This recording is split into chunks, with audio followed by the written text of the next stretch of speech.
Hello guys, எப்படி இருக்கீங்க? Welcome back to our channel Rajasekar Bala video. இந்த வீடியோல நம்ம என்ன பார்க்க போறோம் அப்படின்னா MCQ questions, அதாவது multiple choice questions into banking company accounts. So banking company account சம்மந்தப்பட்ட ஒரு மல்டிபிள் சாய்ஸ் கொஸ்டின்ஸ் வந்து 25 கொஸ்டின்ஸ் இந்த வீடியோவில் பார்க்க போகிறோம். பார்ட் 1 வீடியோவாக இது வந்துட்டு இருக்கு. ஸோ அடுத்தது வந்து பார்ட் 2 வீடியோவும் வரும். அதில் ஒரு 25 கொஸ்டின்ஸ் இருக்குது. ரொம்ப சூஸியாக செலக்டடாக எடுத்த கொஸ்டின்ஸ் தான். From the examination point of view ரொம்ப யூஸ்ஃபுல்லாக இருக்கும். ஓகேவா? ஸோ இது யாருக்கெல்லாம் யூஸ்ஃபுல்லாக இருக்கும் அப்படின்னா, இப்போ பிகாம் படிக்கக்கூடிய இந்த கரண்ட் இயர் பிகாம் படிக்கக்கூடிய ஃபைனல் இயர் ஸ்டூடெண்ட்ஸ் எல்லாமே இந்த கார்பரேட் அக்கௌண்டிங் 2 படிச்சுட்டு இருக்காங்க. எல்லா யூனிவர்சிட்டிஸ்லுமே இப்போ தான் வந்து இந்த செம்மு தான் வந்து கார்பரேட் அக்கௌண்டிங் வந்து இருக்கு. அதில் தான் பேங்கிங் கம்பெனி அக்கௌண்ட் சாப்டர் இருக்கு. அப்புறம் பிகாம் பிஏ ஸ்டூடெண்ட்ஸ் படிக்கிறாங்க, எம்காம் ஸ்டூடெண்ட்ஸ்க்கு யூஸ்ஃபுல்லாக இருக்கும். அதே மாதிரி சார்ட்டர்ட் அக்கௌண்டன்ட் படிக்கக்கூடிய ஸ்டூடெண்ட்ஸுக்கு, பிஜி டிஆர்பி படிக்கிற ஸ்டூடெண்ட்ஸுக்கு வந்து ஆக்சுவலாக பேங்கிங் அண்ட் ஃபைனான்ஸ்னு சொல்லிட்டு தான் அவங்க வந்து டைட்டில் கொடுத்துருக்காங்க. இதில் இருக்கக்கூடிய சில கொஸ்டின்ஸ் கண்டிப்பாக உங்களுக்கு எக்ஸ்பெக்டட் கொஸ்டின்ஸ் இருக்கு. At the same time UGC NET எக்ஸாம்ஸுக்கும் வந்து யூஸ்ஃபுல்லாக இருக்கும். இது பார்ட் 1 வீடியோ. ஓகேவா? ஸோ இப்போ அதுக்கு முன்னாடி நம்ம வந்து இந்த பேங்க் அக்கௌண்ட்ஸ் அப்படின்னாவே அதாவது நியூ ஃபார்மேட் வந்து ப்ரெஸ்கிரைப் பண்ணியிருக்காங்க. அந்த நியூ ஃபார்மேட் படி தான் நம்ம சம் எல்லாமே ப்ரிப்பேர் பண்ணுவோம். That is profit and loss account ப்ரிப்பரேஷனும் சரி, அல்லது பேலன்ஸ் ஷீட் ப்ரிப்பரேஷனும் சரி. இப்போ அந்த ஃபார்மேட்ஸை பேஸ் பண்ணி தான் profit and loss account format as well as balance sheet ஃபார்மேட்டை பேஸ் பண்ணி தான் உங்களுக்கு மல்டிபிள் சாய்ஸ் கொஸ்டின்ஸை டெஃபினட்டாக வரும். ஸோ அதனால முதல்ல ஃபார்மேட் நான் என்னன்னு கொடுத்துறேன். நான் அதை எக்ஸ்பிளைன் பண்ணலை. ஃபார்மேட் எக்ஸ்பிளைன் பண்ண வீடியோஸ் நான் வேற ஒரு வீடியோ நான் கொடுக்குறேன். அப்போ நீங்கள் பார்த்துக்கலாம். ஏற்கனவே நான் கொடுத்து இருக்கேன். ஓகேவா? அதையும் நீங்கள் பார்த்துக்கலாம்.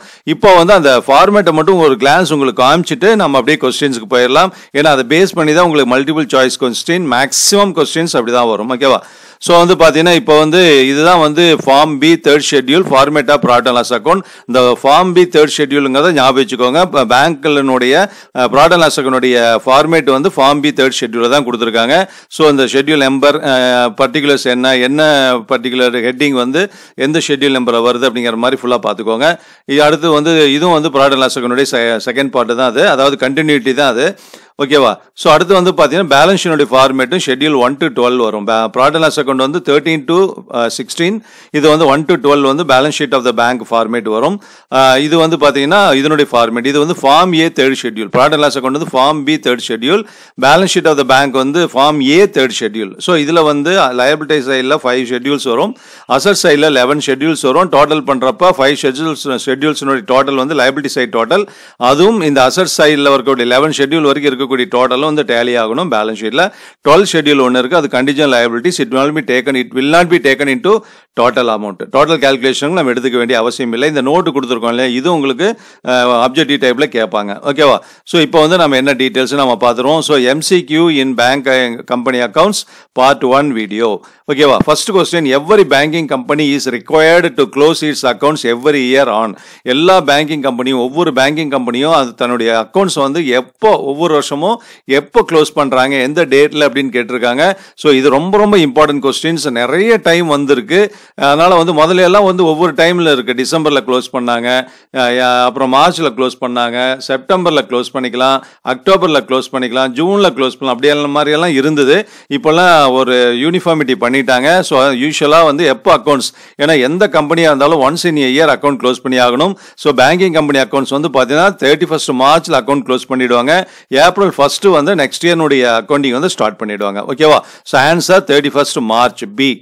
Second question, rebate on bills discounted is. Rebate on bills discounted is important terms used in the banking company accounts. அது வந்து என்ன அப்படின்னா income received in advance. Rebate on bills discounted அப்படிங்கிறது income received in advance அப்படின்னு அர்த்தம். Another name. ஓகேவா? அடுத்த third question வந்து பார்த்தீங்கன்னா, the percentage of profit to be transfer to the statutory reserve by the banking company வந்து எவ்வளோ பர்சன்டேஜ்னா முதல்ல 20% இருந்தது, இப்போ 25% பண்ணிட்டாங்க. That is a is the answer. Fourth வந்து an asset which does not generate income to the banker. எது வந்து எந்த அசட் வந்து பேங்க்குக்கு வந்து இன்கம் ஏற்படுத்தி கொடுக்காது அப்படின்னா நான் பர்ஃபார்மிங்னே இருக்கு. அதனால பர்ஃபார்ம் பண்ணாத அசட் வந்து இன்கம் வந்து பேங்க்குக்கு கிடைக்காது. அதனால சி வந்து ஆன்சர். ஃபிஃப்த் வந்து நான் பேங்கிங் அசட்னா என்னன்னு கேட்குறாங்க. ஸோ அசட் இன்வெஸ்ட்மெண்ட் ஒரு ஆப்ஷன் இருக்கு, ஆஃபீஸ் அப்ளியன்ஸ் ஒன்று இருக்கு, அதெல்லாம் இல்லை. Asset acquired from the debtor, அதாவது டெட்டார்ஸ் வந்து கஸ்டமர்ஸ் லோன் வாங்கினவங்க பணம் கொடுக்கல பேங்க்குக்கு அப்படின்னா அவன் அசட்டை வந்து அக்வயர் பண்ணிடுவாங்க, சீஸ் பண்ணிடுவாங்க. அதனால அதுதான் நம்ம என்னன்னு சொல்கிறோன்னா நான் பேங்கிங் அசெட்டுன்னு சொல்கிறோம். நல்லா ஞாபகம் வச்சுக்கோங்க. நான் பேங்கிங் அசெட்டு, நான் பர்ஃபார்மிங் அசெட்டு, பர்ஃபார்மிங் அசெட் எல்லாம் அதே மாதிரி ரிபேட் ஆன் பில்ஸ் டிஸ்கவுண்ட் எல்லாம் ரொம்ப இம்பார்ட்டன்டான terms used in the banking company அக்கௌண்ட்ஸில். ஓகேவா? ஸோ இது வந்து சி வந்து ஆன்சர். நெக்ஸ்ட் வந்து banking companies are governed by the dash ஆக்ட்னு சொல்கிறாங்க. ஸோ இது எல்லாமே ஃபர்ஸ்ட் ரெண்டுமே ரிலேட்டட். கம்பெனிஸ் ஆக்ட் வராது, ஃபேக்டரிஸ் ஆக்ட் வராது. ஸோ வந்து பார்த்தீங்கன்னா என்ன அப்படின்னா நமக்கு வந்து பேங்கிங் கம்பெனிஸ் வந்து பேங்கிங் ரெகுலேஷன் ஆக்ட் தான். Negotiable instrument act is also related with banking companies தான். ஆனால் அது வேற கான்செப்ட்ல வரும். நீங்கள் பேங்கிங் லா தியரியில் படிச்சிருப்பீங்க.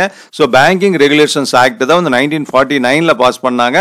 அதை தான் வந்து பேங்கிங் கம்பெனிஸை கவர்ன் பண்ணக்கூடிய ஒரு ஆக்ட். ஓகேவா? ஸோ அதான் banking regulation act. B is the answer.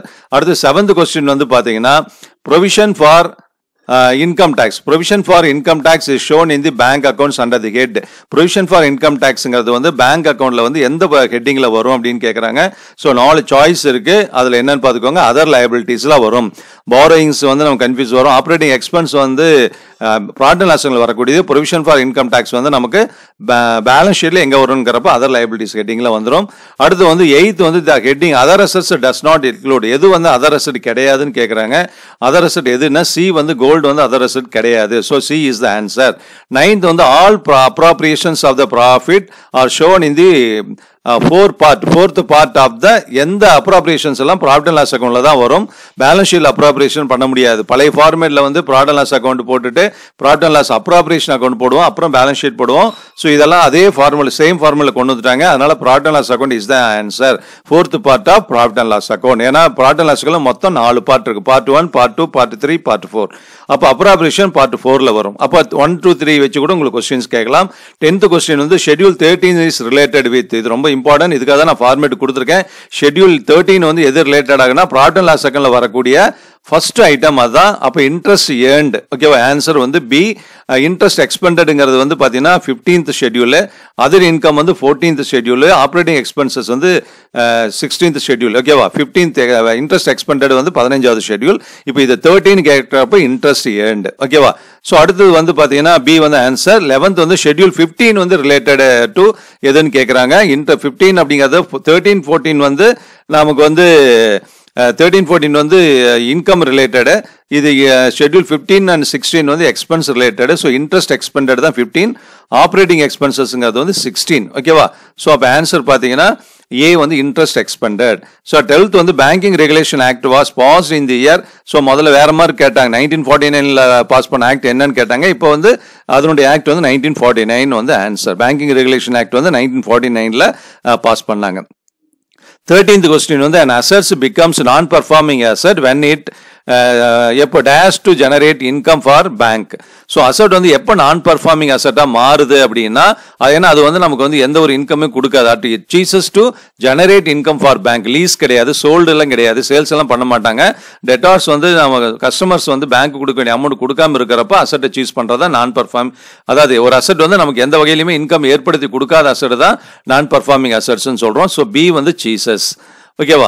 So B answer. Next 14th வந்து every banking company should prepare a balance sheet and profit and loss account as on. இதே தான் நான் first கொஸ்டின்ல நான் கேட்டிருந்தேன் முதலியே. அது வந்து 31st March தான். ஓகே, எவ்ரி இயர் 31st Marchல க்ளோஸ் பண்ணுவாங்க.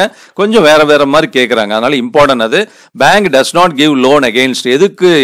எது மேல லோன் கொடுக்க மாட்டாங்க பேங்க் அப்படின்னா கோல்டு லோன்லாம் தராங்க, லாட்ரி டிக்கெட் மேல லோன் தர மாட்டாங்க. ஓகே, என்எஸ்ங்கிறது national saving certificate, LIC policy மேல எல்லாம் கண்டிப்பா பேங்க் லோன் தருவாங்க. 16th வந்து பாத்தீங்கன்னா bank having maximum number of branches in India. எந்த பேங்க் வந்து அதிகமான பிரான்ச்சஸ் வந்து இந்தியாவில் வச்சிருக்கு அப்படின்னா நமக்கு வந்து ஸ்டேட் பேங்க் ஆஃப் இந்தியா தான். Reserve Bank of India apex bank of banking Indian banking industry. அதில் வந்து ரிசர்வ் பேங்க் ஆஃப் இந்தியா வந்து ரீஜனல் வைஸ் தான் இருக்கும். ஸோ அதே மாதிரி யூனியன் பேங்க் ஆஃப் இந்தியா நிறைய பிரான்ச்சஸ் இருக்கு, இந்தியன் ஓவர்சீஸ் பேங்க்கும் பிரான்ச்சஸ் இருக்கு. இருந்தாலும் எல்லாத்தோட ஸ்டேட் பேங்க் ஆஃப் இந்தியாவில் தான் பிரான்ச்சஸ் அதிகம். ஏன்னா அதுதான் ஒரு செப்பரேட் ஒரு ஸ்டேட் பேங்க் குரூப், எஸ்பிஐ குரூப்னு சொல்லுவாங்க, இல்லை எஸ்பிஐ ஃபேமிலி அப்படிங்கிற மாதிரி சொல்லுவாங்க. ஓகேவா? ஸோ ஆன்சர் பார்த்தீங்கன்னா State Bank of India B. 17th வந்து acceptances, endorsements and other applications are shown in the banks balance sheet under the head. ஓகேவா? ஸோ எந்த ஹெட்டிங்ல பேலன்ஸ் ஷீட்ல எந்த ஹெட்டிங்ல வரும்னு கேட்குறாங்க. அக்செப்டன்ஸ், என்டார்ஸ்மெண்ட் அந்த அதர் ஆப்ளிகேஷன்ஸ் எல்லாம் வந்து பேலன்ஸ் ஷீட் டோட்டல் போட்டு டேலி பண்றோம் இல்லையா, அசட்ஸ்க்கு லைபிலிட்டிஸ்க்கும், அந்த ஹெட்டிங் கீழே வராது. அதாவது ஷெட்யூல் 1ல இருந்து ஷெட்யூல் 12 வரைக்கும் வராது. ஸோ சாரி, ஷெட்யூல் 11 வரைக்கும் 1 to 11 வராது. ஸோ 12 தான் வரும். அதனால 12 அப்படிங்கிறது வந்து contingent liabilities. So D is the answer நான் முன்னாடி அதுக்காக முன்னாடி ஸ்லைடு ஒரு 4 ஸ்லைடு வந்து ஃபார்மேட் கொடுத்துருக்கேன். நீங்கள் அதை பார்த்துக்கலாம். டவுட் இருந்ததுன்னா இதே வீடியோவில் நீங்கள் பார்த்துக்க முடியும். Advances come under the schedule number. எந்த நம்பரில் அட்வான்சஸ் வரும்னு கேட்குறாங்க. 6, 8 இதெல்லாம். ஸோ 9 வந்து ஷெட்யூல் நம்பர் அட்வான்ஸு. இதுவும் அந்த ஃபார்மேட்டில் இருக்கும், நீங்கள் பார்த்துக்கலாம். ரொம்ப இது மாதிரி ஷெட்யூல் நம்பர் கேட்குறது, இந்த ஷெட்யூல் நம்பர் என்ன அப்படிங்கிறது கேட்குறது, இதெல்லாம் ரொம்ப இம்பார்ட்டண்டாக வரும். ரிசர்வ்ஸ் அண்ட் சர்ப்ளஸ் வந்து எந்த ஷெட்யூலில் வரும்னா ஷெட்யூல் நம்பர் 2. நம்பர் 1 வந்து கேபிட்டல், 2 வந்து ஷெட்யூல் 2. ஓகேவா? ஸோ 2 தான் வந்து ஆன்சர். அதாவது சி. 20th கொஸ்டின் வந்து ஷெட்யூல் 8 வந்து எது ரிலேட்டட் டு அப்படின்னு, ஷெட்யூல் 8 இஸ் ரிலேட்டட் டு எதுன்னு கேட்குறாங்க. 8 அப்படிங்கிறது வந்து நமக்கு என்ன அப்படின்னா இன்வெஸ்ட்மெண்ட்டை தான் டீல் பண்ணும். இதுவும் ஃபார்மேட்டில் இருக்குது, பார்த்துக்கலாம். 21st கொஸ்டின் பார்த்தீங்கன்னா letter of credit are shown in the bank accounts under the head. எந்த ஹெட்டிங் கீழே லெட்டர் ஆஃப் கிரெடிட் வரும்னு சொன்னாங்க, கேட்டிருக்காங்க. நம்ம வந்து லாஸ்ட்டாக பேலன்ஸ் ஷீட் ஃபார்மேட் கொடுத்துட்டு கீழே ஒரு நோட் எல்லாம் கொடுத்துருந்தேன் இல்லையா, அதுலேயும் நீங்கள் பார்த்துக்கலாம். லெஃப்ட் ஆஃப் கிரெடிட் ஒரு பாயிண்ட் கொடுத்துருந்தேன், அப்போயே நான் எக்ஸ்பிளைன் பண்ணியிருந்தேன். இது சம்மந்தப்பட்டது கூட உங்களுக்கு 1 மார்க்கில் வரும்னு சொல்லிட்டு. ஸோ கண்டிஜன் லைபிலிட்டிஸ் தான் ஷெட்யூல் நம்பர் 12. அதுதான் வந்து பேலன்ஸ் ஷீட் டோட்டல் பண்ணுற அமௌண்ட்டுக்குள்ளே வராது. அந்த இதான் கண்டிஜன் லைபிலிட்டிஸ் தான் நமக்கு வந்து லெட்டர் ஆஃப் கிரெடிட் அப்படின்னு சொல்கிறோம். ஓகேவா? அடுத்து வந்து 22 வந்து locker rent is shown in the profit and loss account of bank under the head. Locker rent அப்படிங்கிறது வந்து ப்ராஃபிட் அண்ட் லாஸ் அக்கௌண்ட்டில் எந்த ஹெட்டிங்கில் வரும்னு கேட்குறாங்க. ஸோ லாக்கர் ரெண்ட் அப்படிங்கிறது it is income to the bank.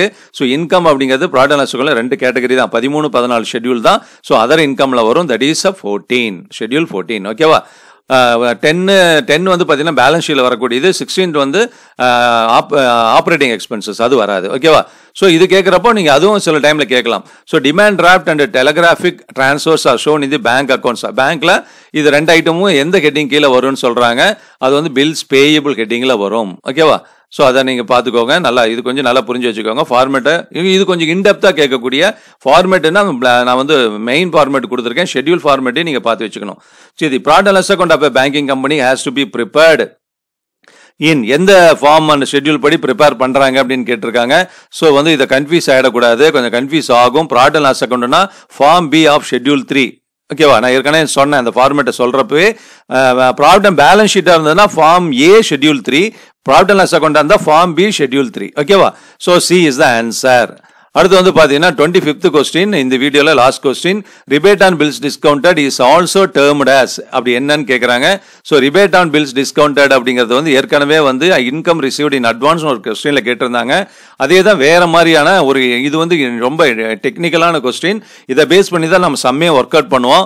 Rebate on bills டிஸ்கவுண்டடுங்கிறது வந்து அன்எக்ஸ்பயர்டு discount. ஓகேவா? Income தான் இது, டிஸ்கவுண்ட் ரிலேட்டடாக வர்றதுனால அன்எக்ஸ்பயர்டு டிஸ்கவுண்ட். நீங்கள் எக்ஸ்பயர்டு டிஸ்கவுண்டை பார்த்து கன்ஃபியூஸ் ஆகிடக்கூடாது. ஸோ அன்எக்ஸ்பயர்ட் டிஸ்கவுண்ட்ங்கிறது இன்கம் ரிசீவ்டு இன் அட்வான்ஸ் தான். என்ன இன்கம்? டிஸ்கவுண்ட் ரிசீவ்டு, அதான் வந்து ஒரு income. So answer A, unexpired discount. ஓகேவா? ஸோ இந்த 25மே ரொம்ப சூஸியான ரொம்ப இம்பார்ட்டண்டான கொஸ்டின்ஸு. ஸோ பிகாம் ஸ்டூடெண்ட்ஸு, மற்ற ஸ்டூடெண்ட்ஸ் எல்லாருமே வந்து பிகாம் ரிலேட்டட் கோர்ஸ் படிக்கக்கூடிய ஸ்டூடெண்ட்ஸ், பேங்கிங் கம்பெனி அக்கௌண்ட்ஸ் படிக்கிறீங்கன்னா இது ரொம்ப ரொம்ப இம்பார்ட்டண்டாக வந்து வரக்கூடிய கொஸ்டின்ஸ் ரொம்ப செலக்டடாக கொடுத்துருக்கேன். ஸோ டெஃபினட்டாக ரொம்ப யூஸ்ஃபுல்லாக இருக்கும். நீங்கள் இன்டர்னல் எக்ஸாம்ஸுக்கு, மாடல் எக்ஸாம்ஸுக்கு, யூனிவர்சிட்டி எக்ஸாம்ஸுக்கு எல்லாமே உங்களுக்கு, காம்படிட்டிவ் எக்ஸாம்ஸ்க்கு எல்லாமே உங்களுக்கு யூஸ்ஃபுல்லாகவும் இருக்கும். ஓகேவா? இன்னொரு வீடியோவில் பார்ப்போம். Thank you very much.